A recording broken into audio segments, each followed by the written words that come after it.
உத்தரட்டாதியில இப்ப சனி எதுல போயிட்டு இருக்காருன்னா உத்தரட்டாதியில போயிட்டு இருக்காருன்னு வச்சுக்கிறோம். அந்த உத்தரட்டாதியிலே நிக்காது. அடுத்து பூரட்டாதி மாறுவார், ரேவதி மாறுவார், அதனுடைய சர்க்கிள் உள்ள போய்கிட்டே இருக்கும். அதனால தயவு செய்து ப்ரொமோட் பண்ணாதீங்க. நான் மெயினா திரும்ப இதை உள்ள வந்ததுக்கு காரணமே சம்பாதிக்கிறக்கா இல்லைங்க, நிச்சயமா இல்லைங்க. நான் அப்படின்னா 60,000க்கு எனக்கு 60,000க்கு இப்போ ஆள் வருங்க. நான் 6,000 மாத்திருக்கவே மாட்டேன். அதே போல வந்து பாத்தீங்கன்னா ஜாதகம் பார்க்கறதுக்கு 10,000 ரூபாய் வாங்கிட்டு இருந்தேன். இப்பெல்லாம் அதை அப்படியே கம்ப்ளீட்டா என்டைலி சேஞ்ச் பண்ணிட்டேன். சரி பரவாயில்லைன்னா ஒருத்தர் சிரமத்துக்காக நம்மகிட்ட வரணும் அப்படிங்கிறக்க. அதை விட நான் வந்து ஜாதகம் பார்க்கறத விட கிளாஸ் இருக்கிறதா முக்கியத்துவம் கொடுக்குறேன்னா, இந்த மாதிரி நிறைய மக்கள்கிட்ட போய் மூட நம்பிக்கை நிறைய இருக்குங்க. குரு வந்தா நல்லது செய்யும், சனி இது சூரியன் வந்தா நல்லது செய்யும், ராகுக்கு எதுனா கெட்டதை கொடுக்கும். சனினா 3 பிளானட்டுமே முக்கியமான பிளானட். சனிங்கிறது கண்ணுக்கு தெரிந்த உங்களுடைய தாத்தா. ராகுங்கிறது உங்களுக்கு முப்பாட்டனார், நல்லா புரிஞ்சுக்கிறீங்க. முப்பாட்டனாரை பொறுத்தளவுல கெட்டு போயிருந்தா கெடுதல் கிடைக்கும், இல்லைன்னு சொல்லல. ஆனா அவங்க நம்மளை கெடுதலா நினைக்கவே மாட்டாங்க. கண்ணுக்கு தெரியாதுங்கிற வார்த்தையே வருது ராகு கேது. அம்மா வழி சொந்தம் கேது. கண்ணுக்கு தெரியாத நம்மளுடைய முப்பாட்டனார்கள் கேது. கண்ணுக்கு தெரியாத முப்பாட்டனார் தாய் தந்தை வழி சொந்தம்ங்கிறது பாத்தீங்கன்னா ராகு. அதனால ராகு கேது தயவு செய்து பழிச்சு சொல்லாதீங்க. ராகு கேது மாதிரி ஒரு பிளானட் எந்த பிளானட்டுமே இல்லைங்க. அவ்வளவு அருமையான பிளானட். தயவு செய்து யாராவது எனக்கு அப்படி சொல்லி கொடுத்தாங்க சார், ராகுனா பாம்பு கிரகம் சார், இல்லைங்க, என்னால ப்ரூஃப் பண்ண முடியும். ப்ரூஃப் பண்றேன்.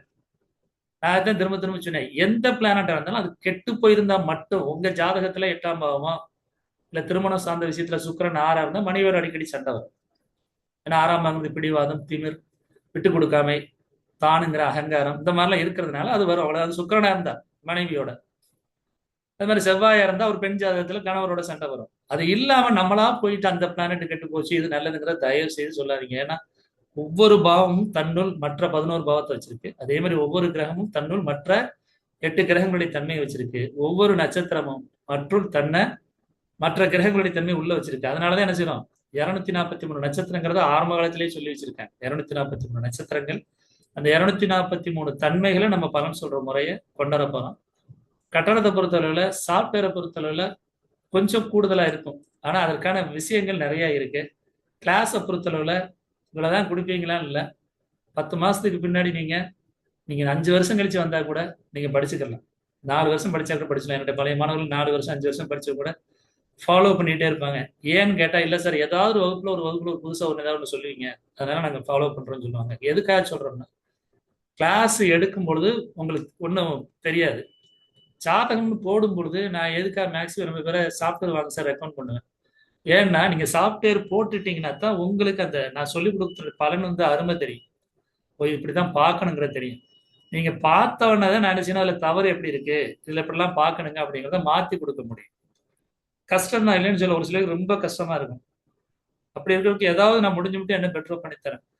நான் எல்லாமே ஏன் ஓப்பனா ஃப்ராங்கா பகிர்ந்துக்கிறேன்னா இதுதான் பெட்ரு. ஒரு சில பேர் மொத்தமா ஃபீஸ் கட்டிடுறாங்க. நான் உங்களுக்கு கூடுதலான இது கொடுக்குறேன், டிவிடி கொடுக்குறேன். ஏன்னா என்னோட கிட்டத்தட்ட நான் எப்பெல்லாம் கிளாஸ் எடுக்க ஆரம்பிச்சேனோ, எப்ப இந்த ரெக்கார்டிங் ஆப்ஷன் ஒன்று வந்துச்சோ, அதுல இருந்து கிட்டத்தட்ட பாத்தீங்கன்னா நிறைய ஆயிரக்கணக்கான டிவிடிஸ் வந்து பாத்தீங்கன்னா ரெக்கார்ட் பண்ணி ஸ்டோரேஜ் பண்ணி வச்சிருக்கேன். கிட்டத்தட்ட 3000 4000 டிபில சேவ் பண்ணி வச்சிருக்கேன். நான் ப்ரெடிக்ஷன் கொடுக்குறதா இருக்கட்டும், எப்படி திருமண பொருத்தம் பார்க்கறதா இருக்கட்டும், மெடிக்கல் அஸ்ட்ராலஜி எப்படி பார்க்குறது, எப்படி நோயை கண்டுபிடிக்கணும், அதை எப்படி குணமாக்குறது, இதெல்லாம் எல்லாமே நம்ம சொல்லிக் கொடுக்குறது எல்லாமே ரெக்கார்டாகவே இருக்குங்க.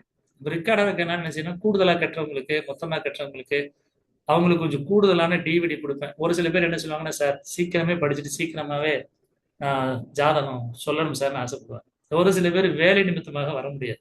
ஐடி ஃபீல்டில் ஒர்க் பண்ணுவாங்க, ஈவினிங் டயத்தில் வர முடியும்னு சொல்லுவாங்க.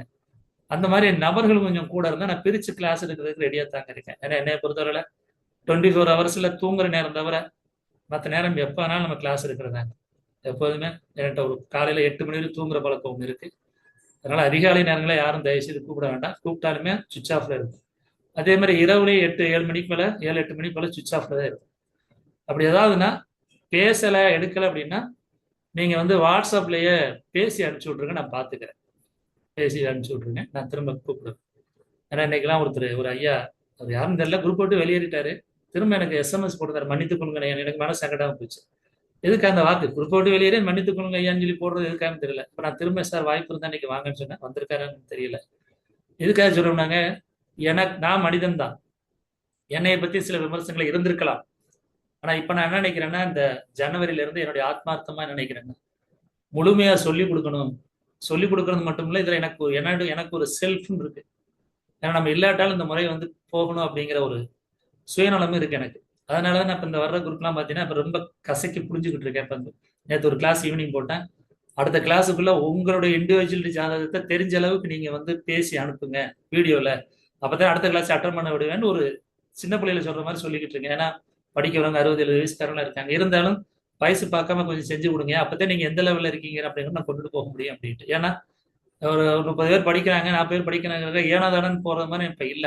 ஒவ்வொருத்தலையும் வாட்ச் பண்ற லெவல்ல நான் இப்ப பாத்துக்கிட்டு இருக்கேன். நான் வயசுங்கிறது நமக்கும் போய்கிட்டே இருக்கு. 50 முடிஞ்சு 59 முடிஞ்சு 60 ஸ்டார்ட் ஆயிருச்சுங்க. அப்ப நமக்கும் அந்த பொறுப்பு தன்மை இருக்கு. நம்ம ஏனோதனமா விளையாட்டுத்தனமா இருக்கக்கூடாது. அவங்க ஒவ்வொருத்தரும் பணம் கட்டி படிக்க வரதுனால அவங்களுக்கு முழுமையா என்னவோ எல்லாத்தையும் சொல்லி கொடுத்துடணும், எதையும் மறைக்க கூடாது அப்படிங்கிறதுல நானும் ஃப்ரீயா இருக்கேன், ஃப்ராங்கா இருக்கேன். அதனால வந்தவங்க நிறைய பேர் பார்ப்பேன். ஒவ்வொரு இதுலயும் பாத்தீங்கன்னா வருவாங்க, பார்ப்பாங்க, அடுத்து பார்த்தா சரி கான்டாக்ட் பண்ண மாட்டாங்க. இந்த கிளாஸை பொறுத்தவரை நான் கொஞ்சம் ப்ரீஃபாவே கொடுத்துருப்பேன்னு நம்புறேன். ஆனா அதுல நிறைய விஷயங்கள் இருக்கு. நிறைய விஷயம்னா ஒரு எக்ஸாம்பிளுக்கு சொல்றேனே, என்னுடைய ஜாதகத்தை பொறுத்தவரை 2ஆம் வீட்டுல வந்து பூரம்னு வச்சுக்கிறேன். அந்த பூரம்னா அந்த பூரத்தினுடைய தன்மையை பத்தி தெரிஞ்சுக்கிறேன். நான் ஏன் பாவங்கள் கிரகங்களோட விட்டு நட்சத்திரங்கள் அடுத்த லெவல் வரும்போது உங்களுக்கு தெரியும் அது எந்த அளவுக்கு துல்லியமா இருக்கும். ஒரு வந்து இதெல்லாம் சொல்ல முடியுமா சார் ஜாதகத்துல அப்படிங்கிற அளவுக்கு உங்களுக்கு ஒரு ஒரு ஒரு ஒரு பாராட்டு கிடைக்கும். என்ன சார் இதெல்லாம் சொல்ல முடியுமா சார் அப்படின்ட்டு. தலையில டேண்ட்ரூஃப் இருக்கிறது, லேட்டா தூங்கி எந்திரிக்கிறது, சரிங்களா, தாம்பத்தியம் வச்சுக்கும் போது விரைவா வந்து விந்து வெளிப்படுறது, எதனால கனவு மனைவிக்குள்ள சண்டை வர்றது, எல்லாமே நீங்க சொல்லலாம். எல்லாமே இருக்கு. அப்ப எல்லாமே இருக்குன்னா நம்ம என்ன படிக்கணும்? நிறைய படிக்கணுமா சார்? ஒண்ணுமே தேவையில்லை. ஜாதியோ மதமோ இனமோ தேவையில்லை. படிக்கணுங்கிற ஆர்வம் வேணும். லேப்டாப்பை யூஸ் பண்றது ரொம்ப சிரமமான்னு பாத்தீங்கன்னா, நீங்க போனை யூஸ் பண்ணீங்கன்னா அதை விட 10 மடங்கு கம்மி இது. ஒண்ணுமே நீங்க அடிக்க தேவை இருக்காது. ஒருத்தருடைய பெயர் அடிக்க வேண்டியிருக்கும்.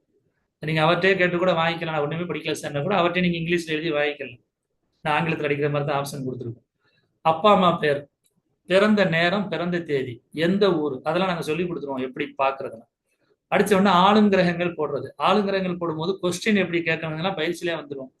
சார் உங்களுக்கு பல்லுல பிரச்சனை இருக்கா சார்? கண்ணாடி போட்டிருக்கல, கண்ணாடி போட்ட மாதிரி காமிக்கல சார், கண்ணாடி போடாம உட்காந்துருக்கல சார், உங்க பையன் குண்டா இருப்பாரா சார், கேஸ் ட்ரபிள் இருக்கா சார், மோஷன் போறதுல பிரச்சனை இருக்கா, மோசல்ல ரத்தம் வருதாங்க, பல்லுல ஈரல ரத்தம் வருதாங்க, கண்ணுல வந்து ரொம்ப இதா பிரச்சனை இருக்கு, எல்லாமே சொல்லிடலாம். அந்த அளவுக்கு வந்து இந்த மெத்தட்ல எல்லாமே இருக்கு. அப்ப கேட்டுட்டு நேரம் சரி செஞ்சுட்டீங்கன்னா பலன் சொல்றது எப்படிங்கிறத கிரகங்களுக்கு உள்ள போய் நட்சத்திர ரீதியா பிரிச்சு எப்படி பாக்குறதுங்கிறத சொல்லி கொடுத்துருவோம்.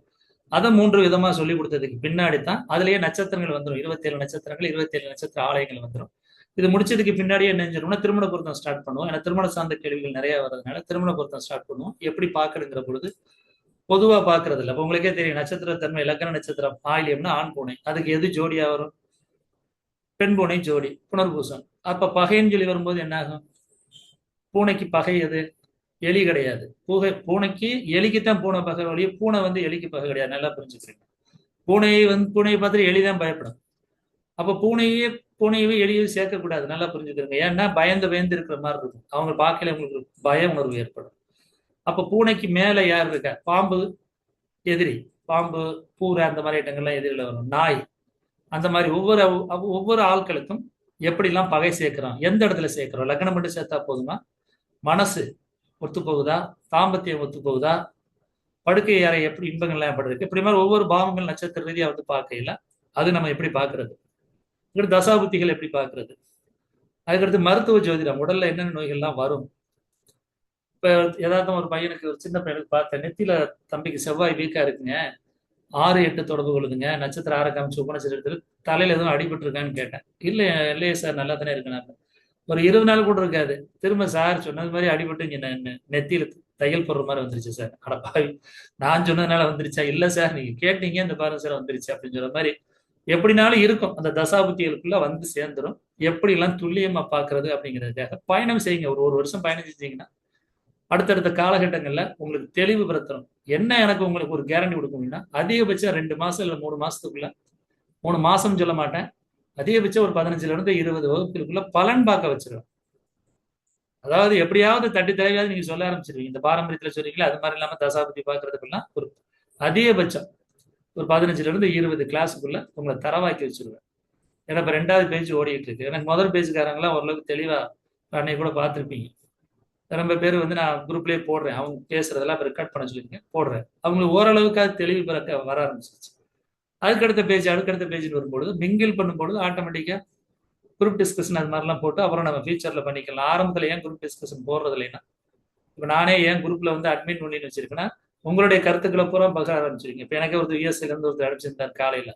இதை பார்த்தோன்னா சிரிப்பு வந்துச்சு. சரி, நண்பர் யூஎஸ்ஏல இருந்து அவர் அனுப்பிச்சிருக்காரு, எனக்கு அனுப்பணும்னு அவசியம் இல்லை. என்ன வந்து வலதுபுற இதை வச்சு ஒரு 2 நிமிஷம் இது பண்ணா சரி, சனிப்பயிற்சி வேலை செய்யாது அப்படின்னா இது எந்த அளவுக்கு ஜோக்கா இருக்கு பாருங்க. நான் எதுக்கு சொல்ல வரேன்னா, அந்த மாதிரி நிறைய விஷயங்கள் போய் குரூப்ல கூடாதுங்கிறதான் குரூப் அட்மின் ஒன்லின்னு வச்சிருக்கேன்.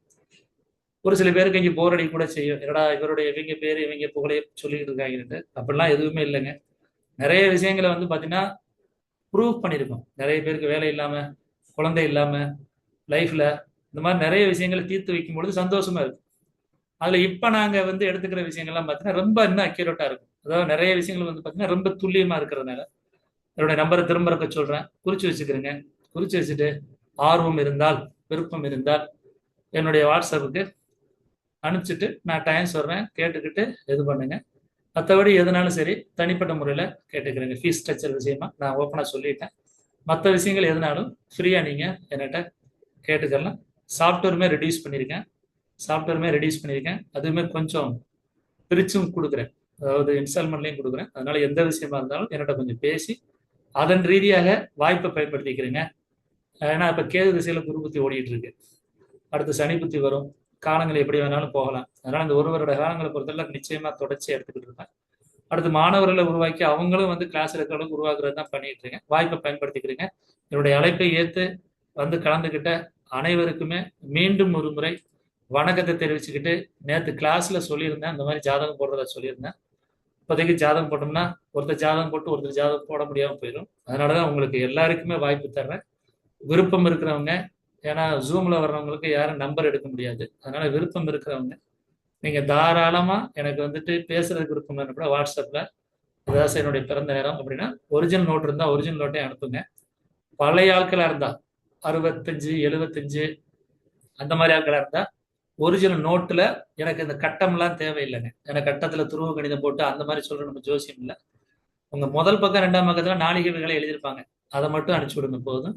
லேட்டஸ்டா இருக்கிறவங்களுமே தயவு செய்து இந்த பிரிண்ட் அவுட்ல எடுத்த சார் வேண்டாம். ஒரிஜினல் டைம்ங்கிறது உங்க வீட்டுல குறிச்சு வச்சிருப்பாங்க, உங்க அப்பா அம்மா குறிச்சிருப்பாங்க, அது வேணும். பிறந்த இடம் மஸ்ட்டுங்க. பிறந்த இடம்னா சென்னையில இருக்கேன்னா சென்னை எந்த ஏரியாங்கிறத போட்டு விடுங்க.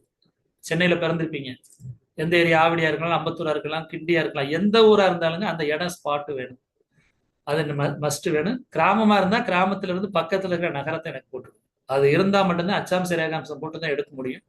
அது இருந்தா தான் சரியான பலன் வரும். அதே மாதிரி ஃபாரின்ல இருந்தாலுமே அந்த நாடு அந்த இதை பத்தி போடுங்க உங்களுக்கு. அது போக டயமும் நீங்க என்ன டயம் இருக்கோ அந்த டயத்தை போடுங்க. இல்ல சார் நான் இன்னொரு ஜோசியிட்ட போனேன் சார், அவர் மாத்தி கொடுத்தாரு, அந்த டயம் எனக்கு வேணாம். ஒரிஜினலா உங்க தாய் தப்புன்னு என்ன டைம் கொடுத்தாங்களோ அதை எனக்கு அனுப்பிச்சு விடுங்க. இல்ல சார் நான் அந்த இதுல எடுத்தேன் சார், இந்த இதுல எடுத்தேன் சார், அவர் பிடிச்சு கொடுத்தாரு சார், கேபிலே இவர் பிடிச்சு கொடுத்தாரு சார், எதுவுமே எனக்கு வேண்டாம். உங்களுக்கு ஒரிஜினலா என்ன டயம் இருக்கோ அதை அனுப்பிச்சு விடுங்க. நீங்க எத்தனை பேர் இருந்தாலும் சரி ஜாயின் பண்ற மாதிரி இருந்தா கண்டிப்பா நான் உங்களுக்கு அதை பார்த்து தர்றேன். பார்த்ததுக்கு பின்னாடி நம்பிக்கை இருந்ததுக்கு பின்னாடி நீங்க அப்புறம் ஜாயின் பண்ணிக்கலாம். மற்றவங்களுக்கு இல்லை சார் நம்பிக்கை இருக்கு அப்படிங்கிறவங்க நீங்க எப்பனாலும் கூப்பிடுங்க. இரவு 7 மணிலிருந்து மறுநாள் 8 மணி வரையும் எப்போதுமே கான்டாக்ட் பண்ண வேண்டாம், சுவிட்ச் ஆஃப்ல இருக்கும், எடுக்கலே நினைக்க வேண்டாம். ஒருவேளை முக்கியமான விஷயமா இருந்தால் வாட்ஸ்அப்ல பேசி அனுப்பிச்சு விடுங்க. கிளாஸை பொறுத்தளவுல தினசரி இருக்குங்க. தினசரினா அதுக்கு தகுந்தவரை கேப் விடுவேன், ஒவ்வொரு சப்ஜெக்ட் தக்க கேப் விடுவேன். அதனால ஏதாவது பேஜ்ல நீங்க ஜாயின் பண்ணி உள்ள வந்துக்கலாம். 100% துல்லியமான பலனை கொடுக்கக்கூடிய இப்ப லேட்டஸ்டா இருக்கக்கூடிய முறை இதுதான் நான் நம்புறேன். ஒருவேளை இல்லை சார் இதை விட எங்களுக்கு பெட்டரா இருக்குன்னா அது உங்க விருப்பம். என்னை பொறுத்தளவுல எனக்கு ப்ரிடிக்ஷன் பாக்குறவங்க தான், அதாவது ஜாதகம் பாக்குறவங்க தான் சொல்லணும் நீங்க கரெக்டா சொல்றீங்கன்னு. அதுல நாங்க 100% சக்சஸா இருக்கிறதுனால நான் ரொம்ப திருப்தியா அந்த முறையை சொல்லி கொடுத்துட்டு இருக்கேன். கேஇங்கிறது கே இளம்பவன் தாங்க, வேற ஒன்றும் புதுசா அதுக்கு என்ன சார் பேரு அப்படிலாம் இருக்க வேண்டாம். அது இயல்பாவே கேபி அப்படின்னு வந்ததுனால எனக்கு கேஇ அப்படிங்கிறத நான் வச்சிருக்கேன். அது எதுக்காக வச்சேன்னா அந்த நட்சத்திர முறையை பொறுத்தவரை எப்படி பார்க்கணும் எப்படி கொண்டுட்டு போகணுங்கிறத புதிதாக நமக்கு அந்த இயற்கை கொடுத்ததுனால ஒரு வித்தியாசமா இருக்கட்டுமே அப்படிங்கிறதுக்காக பேரை வச்சேன். ஏன்னா ஒரே பேரையே சொல்லிக்கிட்டு இருந்தாரு, யாருக்குள்ளேயும் மற்றபடி பேர் புகழ்லாம் வாங்கணும்னு அவசியம் இல்லை. ஏன்னா எவ்வளவு தூரம் லோவா போனமோ அவ்வளவு தூரம் இயற்கை கொடுத்துச்சு. அதே மாதிரி எந்த அளவுக்கு நல்லா இருக்கணுமோ அந்த அளவுக்கு இயற்கை கொடுத்துருச்சு. இறந்த பின்னாடி யாரும் தூக்கி வச்சு ஆட போறது இல்லை. அதனால என்ன ஆத்மார்த்தம் இருக்கோ அதை நான் மேக்சிமம் இருக்கிறத கொடுத்துறேன். நன்றிங்க, வணக்கம்ங்க.